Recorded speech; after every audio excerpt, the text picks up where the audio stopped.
Taiwan के राष्ट्रपति का छलका भारत प्रेम। राष्ट्रपति त्साई इंग-वेन को पसंद है भारतीय खाना।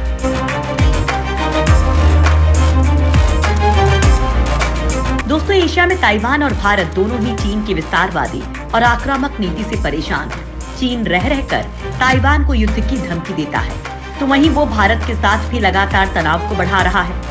लेकिन चीन की इन हरकतों से भारत और ताइवान नजदीक आ रहे हैं। अभी हाल ही में ताइवान के नेशनल डे पर भी राष्ट्रपति त्साई वेन ने चीन को खरी खरी सुनाई थी और अब उन्होंने एक बार फिर से भारत के प्रति अपने प्रेम को छलका दिया है।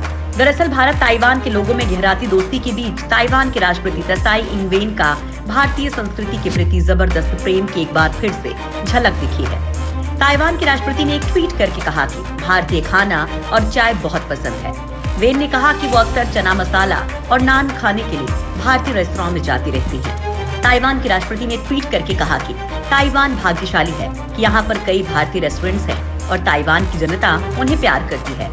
मैं खुद हमेशा चना मसाला और नान खाने के लिए जाती हूँ, जबकि चाय मुझे हमेशा मेरी भारत यात्रा के दिनों और जीवंत, विविध और रंगों से भरे देश की याद दिलाती है। आपकी पसंदीदा डिश कौन सी है?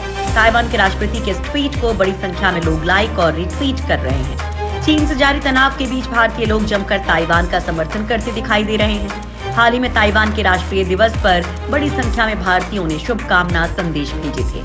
इसके जवाब में ताइवान के राष्ट्रपति त्साई इंग-वेन ने भारतीय लोगों का धन्यवाद दिया था। उन्होंने भारत के लोग, भारतीय संस्कृति और भारतीय स्थापत्य कला की जमकर तारीफ की थी। अभी कुछ दिन पहले ही ताइवान के राष्ट्रपति ने भारत के प्रति अपना प्रेम जाहिर करते हुए अपने ताजमहल दौरे की तस्वीर ट्वीट की थी। इस तस्वीर को ट्वीट करते हुए उन्होंने लिखा था कि भारत के हमारे मित्रों को नमस्कार, मुझे यहाँ फॉलो करने के लिए धन्यवाद। आपके शुभकामना संदेश मुझे आपके अविश्वसनीय देश में बिताए गए यादगार पलों की याद दिलाते हैं। आपके वास्तु चमत्कार, जीवन संस्कृति और दयालु लोग वास्तव में अविस्मरणीय है। मुझे अपना वो समय बहुत याद आता है। भारत ताइवान की दोस्ती से चिढ़ा चीन। दरअसल ताइवान और भारत के बीच बढ़ती दोस्ती से चीन चिढ़ा हुआ है। ताइवान यानी रिपब्लिक ऑफ चाइना हर साल 10 अक्टूबर को अपना राष्ट्रीय दिवस मनाता है। ये कब आता था और कैसे चला जाता था, ये भारत में पता भी नहीं चलता था। लेकिन इस बार ऐसा नहीं हुआ और शायद आगे भी ऐसा नहीं होगा, क्योंकि इसी दिन ताइवान के राष्ट्रपति ने राष्ट्रीय दिवस पर अपने संबोधन में लद्दाख की वास्तविक नियंत्रण रेखा पर चल रहे सैन्य तनाव को लेकर चीन पर निशाना साधा था।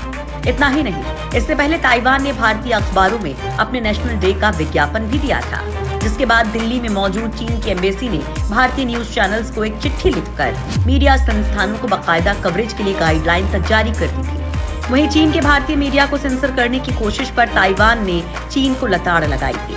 ताइवान के विदेश मंत्रालय ने ट्वीट करते हुए लिखा था कि भारत दुनिया का सबसे बड़ा लोकतंत्र है, जहां सबसे जीवंत प्रेस और आजादी को पसंद करने वाले लोग रहते हैं। लेकिन ऐसा लगता है कि कम्युनिस्ट चीन सेंसरशिप थोपकर इस उपमहाद्वीप में घुसना चाहता है।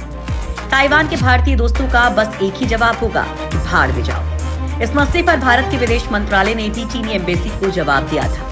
विदेश मंत्रालय ने कहा था कि भारतीय मीडिया स्वतंत्र है और उन्हें जो ठीक लगता है वो उस पर रिपोर्ट कर सकते हैं। दरअसल चीन ताइवान को अपना ही हिस्सा मानता है और एक अलग देश के तौर पर मान्यता नहीं देता है। साथ ही दुनिया से उम्मीद रखता है कि ताइवान को चीन का ही एक हिस्सा माने।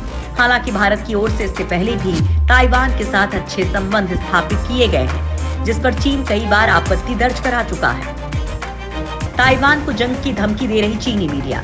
चीन की सरकारी मीडिया दिन में कई बार अपने हथियारों को दिखाकर ताइवान को जंग की धमकी दे रही है।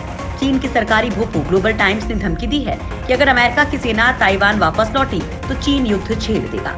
ग्लोबल टाइम्स के एडिटर हू शिजिन ने अमेरिका और ताइवान को धमकाते हुए कहा कि चीन अलगाव विरोधी कानून एक ऐसा टाइगर है जिसके दांत भी हैं। दरअसल अमेरिका से ताइवान की बढ़ती नजदीकियों से चीन सैन्य कार्रवाई करने का मन बना रहा है।